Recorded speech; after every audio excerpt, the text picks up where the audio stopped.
Morning बच्चों, आज हम पढ़ेंगे आपकी बुक की एक्सरसाइज 3.3 क्वेश्चन नंबर 6। बेटा क्वेश्चन नंबर 6 में आपको पैरेललोग्राम के बारे में कहा है। आपसे कहा है इस पैरेललोग्राम के कोई दो एडजेसेंट एंगल इक्वल है।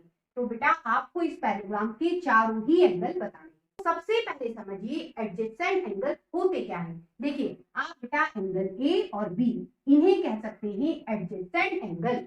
इसी तरह से बेटा बी और सी को भी कह सकते हैं।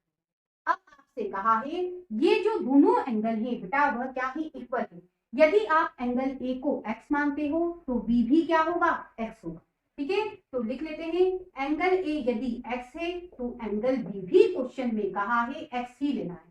ठीक है, अब बेटा इनका जो सम होता है वह होता है 180 डिग्री। तो बेटा इसकी हेल्प से क्वेश्चन सॉल्व कर लेते हैं।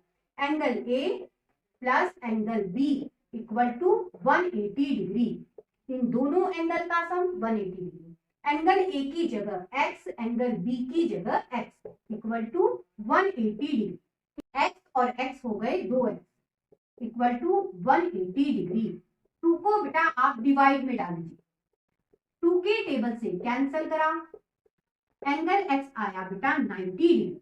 ठीक है, अब बेटा एंगल ए लिख लेते हैं। Angle A equal to x है और x कितना है, 90 डिग्री। ठीक है, एंगल बी बेटा x है और x है 90 डिग्री। ठीक है, अब बच्चों एंगल ए सी के इक्वल होगा। क्यों? क्योंकि क्वेश्चन में आपसे कहा है ये पैरेललोग्राम है और पैरेललोग्राम के अपोजिट एंगल इक्वल होते हैं। इसका मतलब आप angle A equal to angle C लिख सकते हो। ठीक है, एंगल ए आपने 90 डिग्री निकाला, आप बेटा यहाँ पे वैल्यू डाल दीजिए तो एंगल सी आ गया 90 डिग्री।